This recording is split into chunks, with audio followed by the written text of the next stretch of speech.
We're talking about Ghulkin and, volunteering. You and I and Miriam were there last summer. And then I was there the year before volunteering with my friend Tungshi. And that was my second time. And, what brought me to Pakistan the first time was going with the group Ready for Road. And I just fell in love with Pakistan and especially Ghulkin. And there was a girl there who was volunteering in the community as a teacher. And I remember talking with Satara and saying, I would love to do this next summer.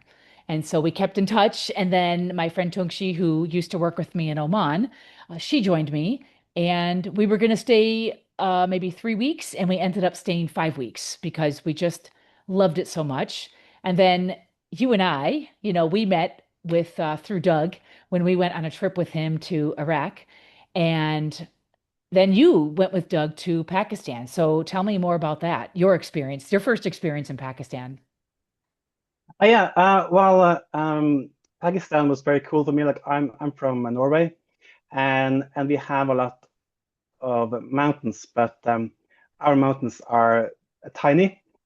I just spoke to a guy recently, and he asked me about like how it's what it's like to be a mountain people, and in Norway we are more coastal people because we live by the coast. Oh, Um, but we do have a tradition for hiking, and we have very steep mountains. But Hunza is just is so much bigger. It's the roof of the world. So um, and like the fact that because like I grew up north of the Arctic Circle, and so like the idea that you can have vegetation on like 5,000 meters above sea level, I didn't realize that was like a thing that you can like a Gulkin is like at 2,600 meters, yeah. and let's like looking at your pictures, like they are able to grow crops and do farming. Um, yeah, it's this scale. It's so big, and the mountains are like 7,000 meters tall, and they are sharp and jagged. But then you also have beautiful flowers and meadows. Um, yeah, it was very exciting. And yeah, and I don't know about you, but yeah, I mean, the first time I went, I mean, I was just amazed by, as you were mentioning, the contrast of landscapes. I mean, you have this, you have that. And I was just, I mean, those impressive, when you do the fairy meadows and you go to the base camp and, it's just, it almost seems just surreal that you're there.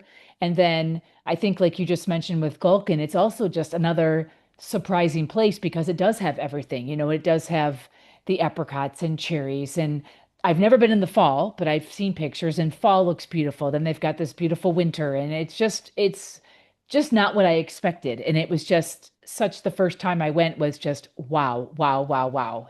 Every time we went somewhere, it was something, oh my gosh, Nanga Parbat. Oh my gosh, I can't believe we just did this. Oh my gosh, this. And oh my gosh, that. And it was just incredible. Yeah, yeah, no, it was like I remember I really liked the first part of the trip when we went to Fairy Meadows and then Rakapushi. Like those was just great.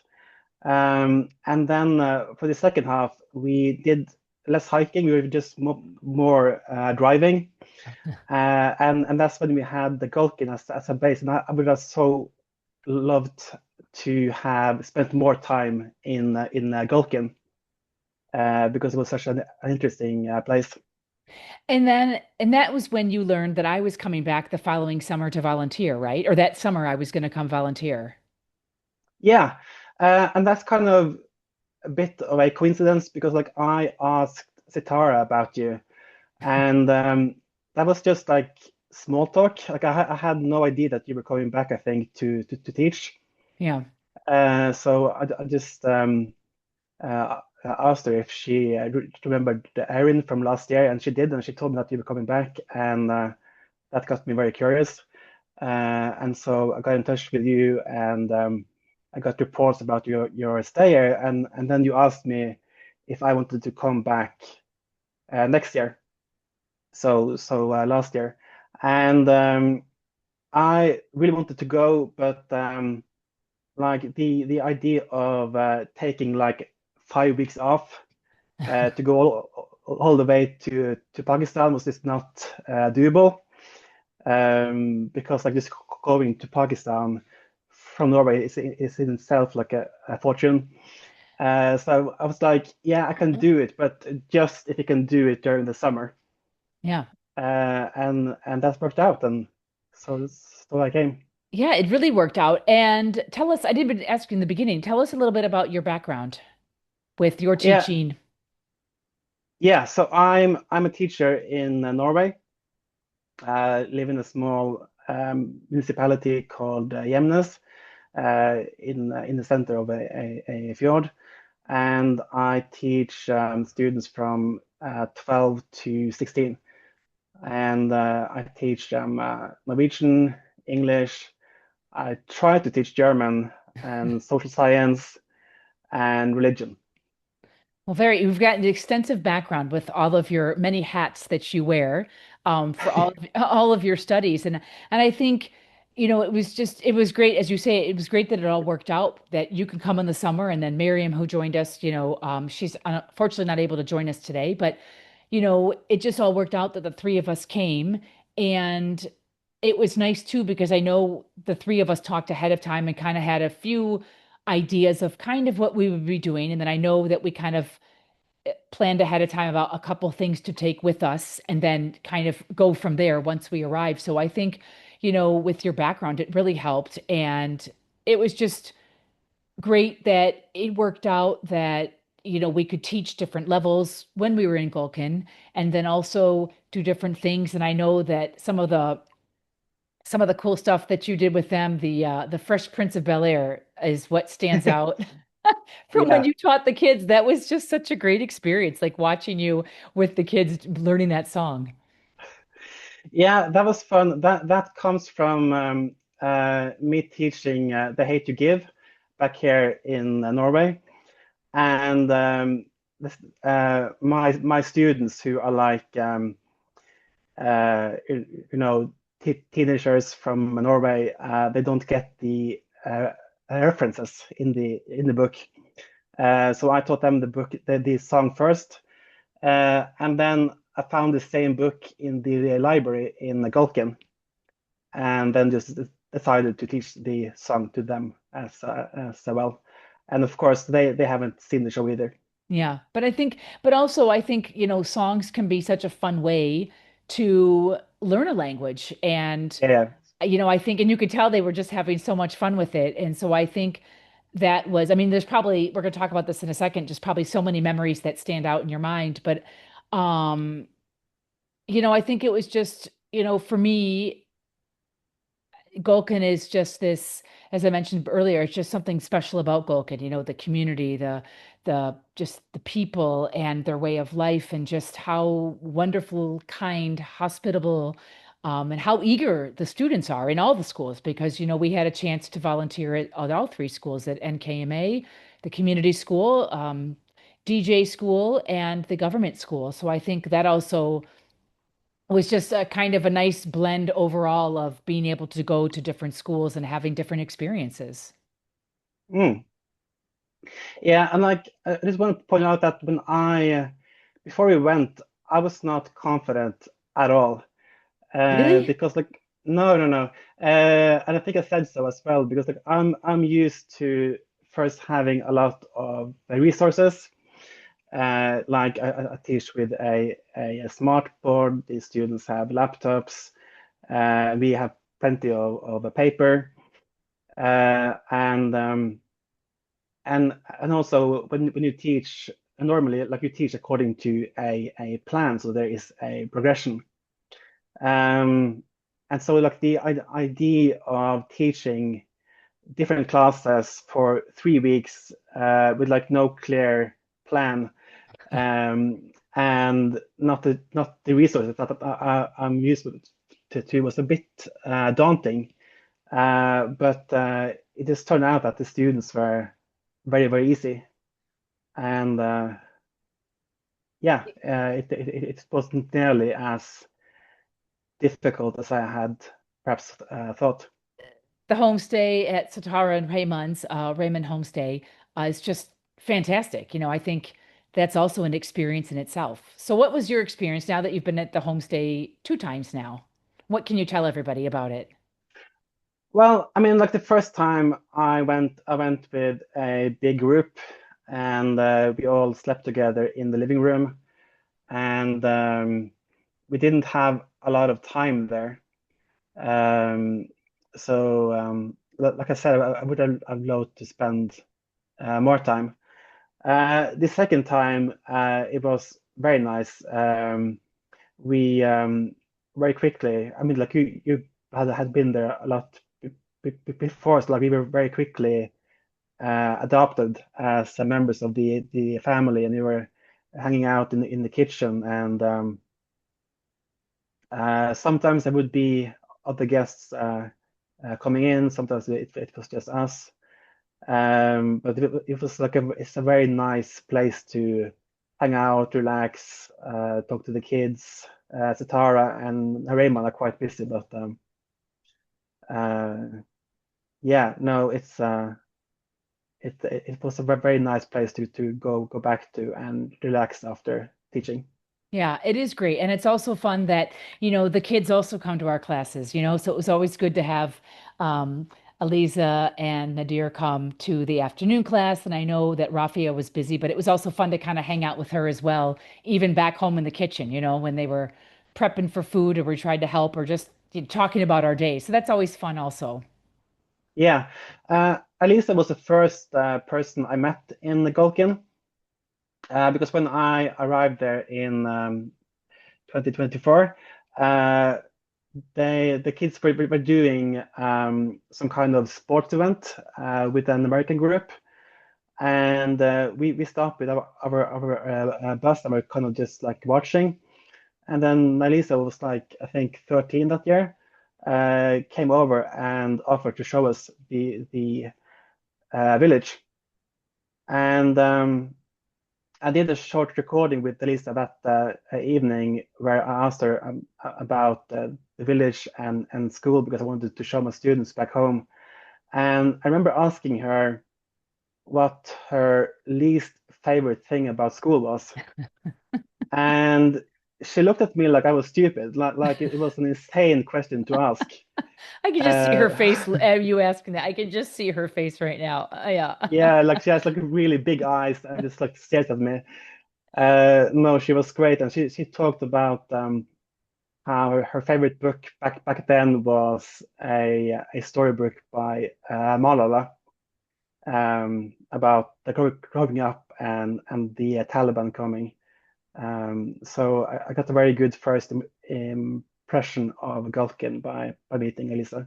Oh, that's amazing. And I think that's so great that she offered to take you guys around the village. And, I think that's the other thing is that you can, as you mentioned, Berger, I mean, once you kind of walk into the homestay at the Raymond house, you are just become part of the family. And they just you're one of them. And I feel that also once you're in the community also is so welcoming. And then, you can go out and watch volleyball, or you can join volleyball, or you can hang out in the tech center and talk with the guys. And, I think that's such the nice thing. And I know their eldest Ali, he's usually busy with his own guiding and stuff like that, so he's not around as much. But when he is, it's also fun to hang out with him too. And of Yeah, course, you've got Gul Begum and Raymond's mother, and then Khan Beg, the famous Khan Beg who's over at the hostel.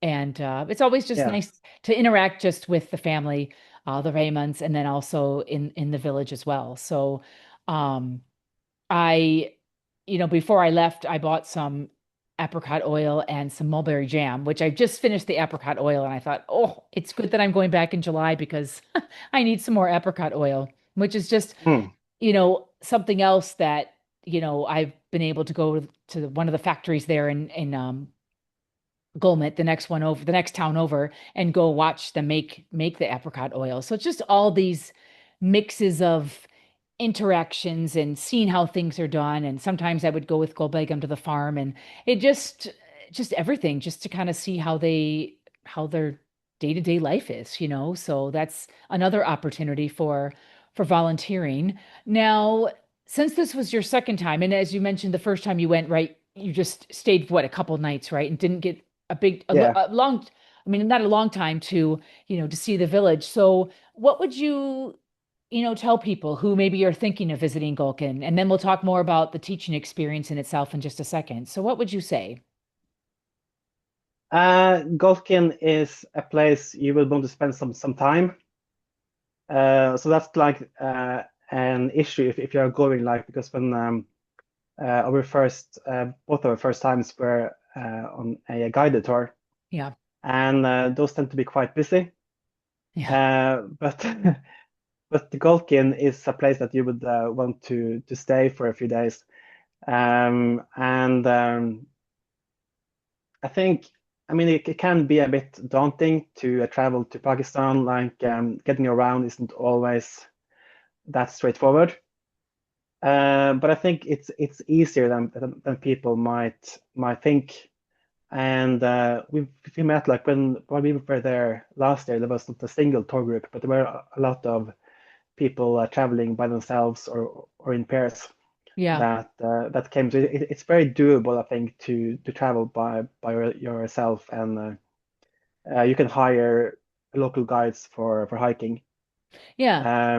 And like you, if you go to Ghulkin, you're going to meet other people who are hiking, and then you can join up. And so yeah, spend some time in Ghulkin. Use Ghulkin as a base, and get Ali or Reman to guide you. Yeah, and that's exactly. And once you're staying there, you can they will definitely arrange everything for you. Now, we together, the two of us and Miriam, and then some of the family from the homestay, we did Rakaposhi. Now, that was my first time, but I believe you and me, I know you had already done Rakaposhi, and so did Miriam. So, um, any differences from the first time to the second time to Rakaposhi? Oh, yeah, yeah. Well, I still we still have the group chat on WhatsApp from 2 years ago, and the first time I went, we spent 2 days. Went up to the base camp the first day, and that was fine. And then second day, some of us climbed up to the viewpoint of the glacier, and it was raining. It was foggy, and it was raining, and it was like, if you hike in fog, it's very, like, claustrophobic, and I'm not sure if you could even see, like, the ice. Uh, so last summer I sent a video where I have edited together clips from the first time, and then switched to, like, the beautiful view that we had with the sun and the shining eyes. So yeah, I didn't really experience Rakapushi the first time around. Like, I recall the beautiful valley that we walk up with the dam and the river, but I did not see the glacier or the mountain peak the first year. So you lucked out with weather this time around. And we, you know, for those watching, Rakaposhi, the starting point is about, I think about an hour drive from Gulkin, hour and a half drive, if I'm not mistaken, about where we start. And then it's a 2 day, you know, stay overnight at a camp, which was lovely. So it's so nice that you got to experience the good weather because we did. We had amazing weather. And I think just Yeah, being up there, it was just incredible. And then I didn't go this time around with you guys because I had gone the year before, but then you guys went on to do the Petundis trek. yeah. Petunias is just uh, amazing. Like, I have, let's see, I actually have a. This is my first time. I know you can see that. That's tiny me walking a glacier. I Oh my think gosh. How old were you there? 8 maybe, um, 8 or 10ish. Um, and but I haven't walked a glacier as an adult. Like the we do have glaciers in Norway, but I haven't walked one again. So for petunias, you start uh, um, you're a bit above the village above a lake called Borth, and then you have to walk up to and cross the glacier, and then do a second very steep climb, and then you get to this amazing meadow, which is about, is it 5,000 meters above sea level? I think so. Yeah. Or yeah, so you're very high up, and that's an altitude that not every person can handle, but it was fine for me. I mean, like we've been staying in Ghulkin for 2 weeks. I guess I was used to the altitude. And like you have this huge green meadow. It's green because of the snow that's there in the winter, and they somehow managed to get the cows up there. I'm not sure how they get the cows over the ice and up that steep hill, but they managed. So it's a big meadow with cows at 5,000 meters. And then you have a view of mountain peaks that are 7,000 meters high. So like among the tallest peaks in the world. And it's just so big. And the panorama, yeah, I have never seen anything remotely as spectacular as Batunas. I mean, wow. I know it wasn't a long time that we were there teaching, but what would you say would have been maybe some highlights, or if you could summarize, the teaching part of it, what would you say? I think that the song that you mentioned, that was a highlight, because teaching a rap song, fairly easy one, to students who have don't know the show, might not have done rap before. It's difficult because like you have to. The way that I do it is that you practice one line each day, and you spend only like a couple of minutes, because learning the whole song at once takes that would take a bit too much time. So just to do it like in parts. Yeah. And it can be so it's a bit sort of boring at first when you're just doing the one line and then there's the two first lines. But luckily the students were patient, and they started to get eager, and then they started to practice this song on the way back and forth from school. So that was very fun, and I think they got very good. Um, Apart from that, I think just like how well they did in when we split them into groups, Yeah. and did competitions, or they went up and solved tasks on the board, like they all cooperated so well. There was very little like tension or drama or students not participating. I was quite impressed by like how well they worked together. Now this is a story all about how my life got flipped and upside down. And I'd like to take a minute, just sit right there, tell you how I became the prince of a town called Bel Air. The fact that a lot of people tend to come through Gulkin, and that's where we met a few other volunteers as well who joined us. So, Yvonne and Kiva that we met, and hopefully we'll see them again. Mm. Yeah, I think that's I really loved how informal it is. Like they were very welcoming of us, and at the same time we had no problem inviting Kiva and Devon to come to school with us. And they are of course also teachers who now work in China, and they were so good with the kids. Like I'm sort of like I think I'm quite a good teacher, but I'm not sure exactly how because like I don't have quite that sort of extroversions. I'm not as extroverted as you people from the US and Ireland, um, because yeah, it was a lot of fun to have them with us.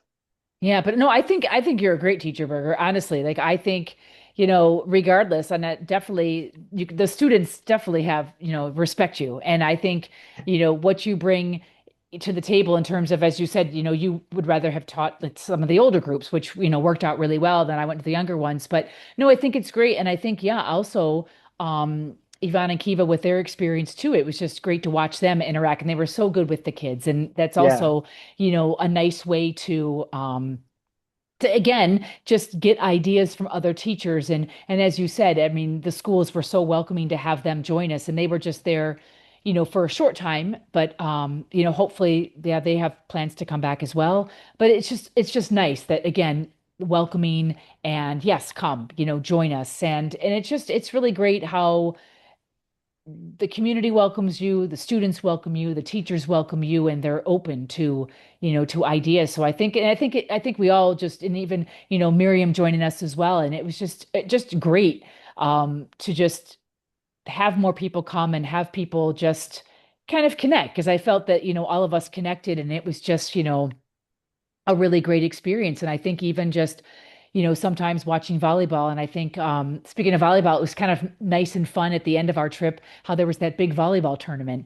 And, yeah, everyone from the community is out there, and, it's just there. It's just, I mean, it's just, I keep saying it's amazing, but, people who haven't been to Gulkin, um, I think can experience that community support. And I remember, I think it was when, oh, we came back from Rekaposhi, and then we just cleaned up and went down and watched volleyball, and we were drinking tea and went to the shop and then talking to a few people out there. So it's just, and it's kind of funny how if we couldn't find people, we would just kind of maybe go to the IT center. Maybe they're there, or maybe you're at somebody's house having tea, and it's just something really wonderful.